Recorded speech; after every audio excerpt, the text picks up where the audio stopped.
Hello and welcome to Moneylife. This is Sucheta Dalal. This week we are going to talk about some RBI policies and what they mean for consumers. Now, if you ask me, I think under Governor Sanjay Malhotra, we seem to be moving one step forward, two steps back, or if nothing else, at least one step forward and one step back. Consumer protection has to be more than lip service. So let's look at how things have been going since the 26th governor took charge. Financial inclusion is a government objective. Millions of depositors still remain trapped between progressive policy promises and the reality of an entrenched central bank bureaucracy that refuses to engage with or understand ordinary depositors like you and me. Every one of us who have any income usually have a bank account today above a certain level. So, all those of you who are watching this video certainly have a bank account. In fact, we are their largest stakeholders. But how many times does the banking system engage with us, ask us what we need? There have been positives and there are negatives. Now, let's look at a series of facts to illustrate what I mean.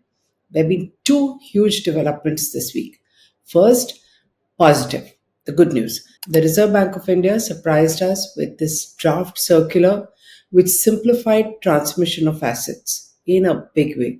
It introduced long overdue standard operating procedures, specific forms for deposit transfer, indemnity, etc., and most importantly, penalties for failure to transmit assets within 15 days. Now, even as we were celebrating this, within days of the circular came another development. Governor Malhotra distanced himself and the RBI from a decision by ICICI Bank to deal only with wealthier customers. How was it doing this? By requiring a 50,000 minimum balance on savings accounts for all new accounts that are going to be opened. This, in a way, is exclusionary because ICICI Bank is saying it is going to deal only with the creamy layer of people. And what one private bank does is usually copied by all other private and public sector banks. So it's going to spread and has implications for financial inclusion as well. Instead of discussing this, the governor distanced himself, washed his hands off, ironically enough, while speaking on the sidelines of a financial inclusion saturation drive event that was happening in Gujarat. If you wonder what I'm talking about, let's look at it from the beginning, proper chronology. Let's start with 17th March. We were impressed. The governor delivered a hard-hitting speech that dwelt on rising consumer complaints and how banks deliberately misclassified these complaints so that they're not registered as complaints. He also quoted this very legendary Nordstorm services story, which basically indicates that even one single complaint is unacceptable. That's a standard that he wanted banks to follow. We were thrilled. It raised expectations. We thought it's going to be a pro customer shift on the part of the RBI. Sure enough, it was followed by a draft circular proposing to simplify know your customer procedures. Now, all of you know that this is something we've been pushing so hard for. It's a nightmare. But a look at the circular showed that RBI was only tinkering for the 16th time. The circular itself, the draft, was 2 years after the RBI's own Kanungo committee had categorically said that banks have no right to freeze bank accounts on account of KYC updation delays. In fact, the committee also recommended simplified procedures, SOPs, digital traceability of customer communications. Nothing had happened for 2 years until this draft circular. What is worse is that the actual circular diluted the draft circular even further. So, even this tinkering, which had one positive, which is that there would be no more freezing of accounts for 1 year, a breather, or at least until June 26th, whichever was later, that itself was dropped. Made you wonder how serious is a bank about customers at all. And remember, we are not saying this. RBI committee headed by its own former deputy governor had made these recommendations, and yet the RBI bureaucracy would not take the steps that are suggested. While this was happening, another positive surprise. So one step back, one step forward. So, what is the new positive surprise? Early August, RBI unveiled a landmark framework in the form of a draft circular titled RBI into brackets Settlement of Claims in Respect of Deceased Customers of Banks Directions 2025. Draft. Okay. This also you can write in your comments until 27th August. We don't know what the final draft will be, but RBI says that whatever it issues will be implemented from 1st of Jan 2026. The new rules, I call them a landmark for the following reason. One, banks will be mandated to settle claims related to deposit accounts and safe deposit lockers of deceased customers within 15 days of receiving a valid claim. Failure to comply will attract stiff penalties. For deposits, interest rate at bank rate plus 4% per annum. For lockers, a compensation of 5,000 per day. Terrific. This is what we have been pushing hard for through Moneylife Foundation, a not-for-profit organization. We had also made a presentation to the Kanungo Committee report. Now, important part about these draft guidelines is they finally propose standard operating procedures, specific forms for application, for indemnity, and this is what we had asked, so that forms, documents, what can you ask, what is the wording, is out there mandated by the RBI so that each bank manager is not making up his own rules to delay, harass, or protect himself herself. This draft also attempts to fix issues dealing with money credited to a depositor's account after his or her death, premature closure, fixed deposits, when a death occurs, and what happens to missing persons' funds. It also encourages banks to accept online claims processing. All excellent. If implemented, this will finally prevent banks from making unreasonable demands for the release of assets. And those of you who read us or hear this video blog regularly know that the demands have been quite onerous and hilarious sometimes. RBI has asked for specific feedback and please write to them because banks are bound to lobby against strict timelines and penal provisions. And unless all of us put pressure, it remains to be seen whether Governor Malhotra will stand firm and make the new framework applicable or dilute it like they did with KYC. Let's not forget, RBI is not doing anything new. It is following the footsteps of the Securities and Exchange Board of India, which has already implemented similar proposals, and they are in the process of being implemented and tested for efficacy. There may be some teething problems, but they're far-reaching. RBI does not like to be told that they're emulating SEBI, but yes, SEBI is far ahead. If anything, RBI can take a few more positive steps to strengthen this framework. What can it do? It can set up a monitoring mechanism, ensure that penalties for delays are enforced and paid through an online monitoring and reporting system. If complaints cross a certain threshold, lots of complaints against one particular bank, for instance, then it should lead to escalated action. RBI can rework KYC rules on similar lines, what it diluted earlier, introduce digital traceability of customer communications as recommended by the Kanungo Committee. As we said, everything online is traceable. If you have shared a communication with me, whether I opened an email is also traceable, not just whether you sent it to me.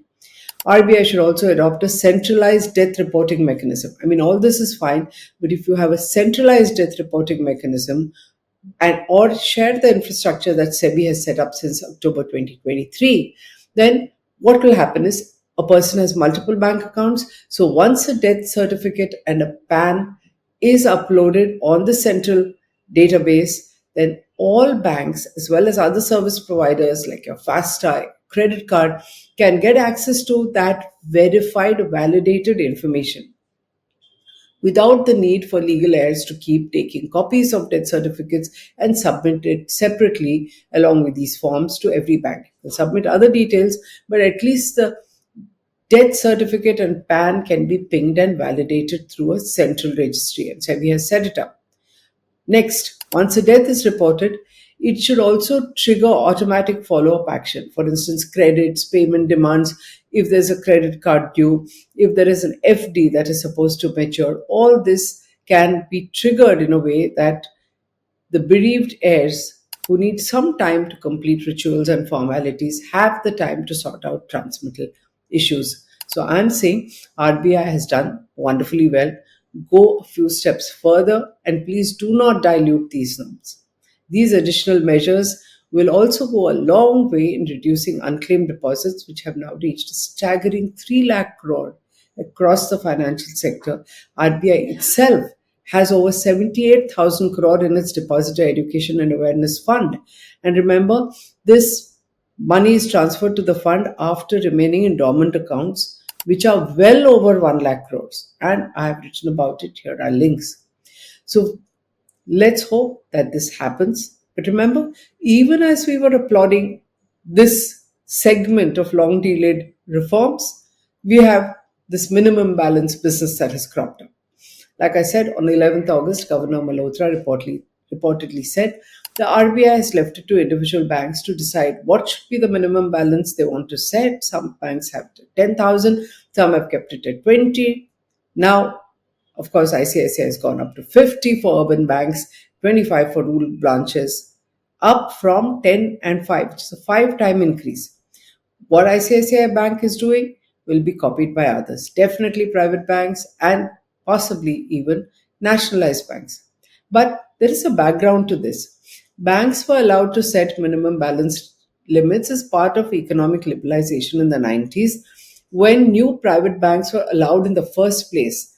And it was always assumed that these banks would not do anything that is not customer friendly because they are desperate to grow and get business in the face of strong 20 odd nationalized banks and the giant State Bank of India. That was then. Today, private banks are the biggest banks. Remember, at that time, they also lobbied hard and backed government and pension accounts because they wanted fairness and they didn't want to be at a disadvantage to nationalized banks, which alone could handle government accounts. Now that they are dominant, they want to be exclusionary. They don't want smaller depositors. How fair is this? Does it not mark a sharp turn in India's financial inclusion narrative? Many Indians are, millions of them are still excluded. So financial inclusion is not achieved. We are still getting there, and ICICI's action, if copied, has real consequences. It is another example of how growing wealth disparity continues to affect ordinary people. The cascading impact will be that nationalized banks merged and cleaned up at the cost of the exchequer because this goes from the budget. They would follow and want higher minimum balances to weed out less lucrative customers. Let's also not forget that all banks, private and nationalized, have already been gouging significant amounts of money from poor depositors who fail to maintain the minimum balance. Not me saying this. In August 2023, the Finance Ministry, in reply to a parliamentary question, said that banks had collected a whopping 35,587 crore from customers since 2018 for failure to maintain minimum balance.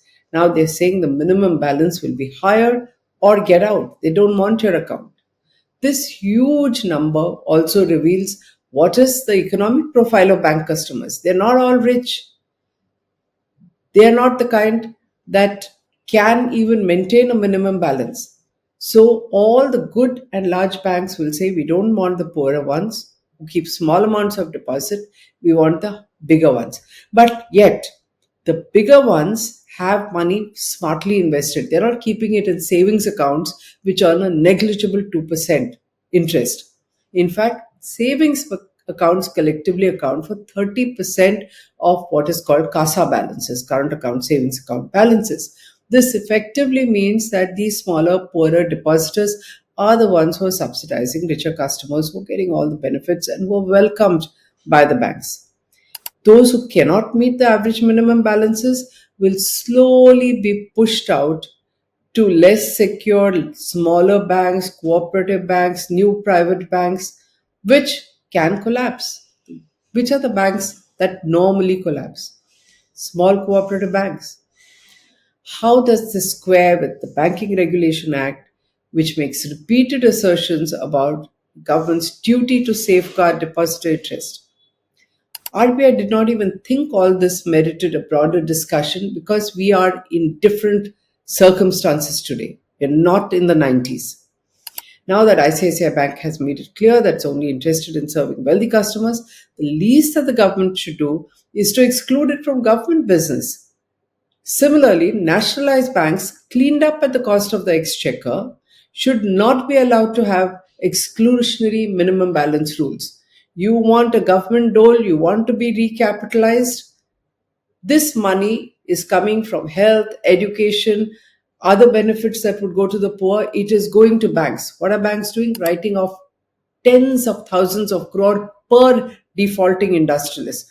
We are giving them money, no questions asked, hardly any action in the last decade or more, and they should not be allowed to have these kind of rules. This means that RBI can't say we have allowed banks to do what they want to because we did it in the 90s. That was 25 years ago. There's a new reality.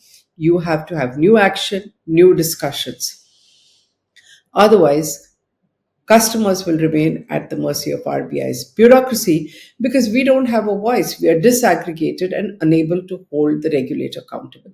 If you agree with this, wake up, respond to first this draft circular, and start making a noise about minimum balances. Don't think it doesn't affect you because you have 50,000 there. Slowly things will change so that it affects you and many others connected with you in your neighborhood, in your family, may already be affected. If you have students with a bank account, children who have those bank accounts, they are affected. So don't think that you're not affected and wake up. If you like what I'm saying, subscribe and do share this video.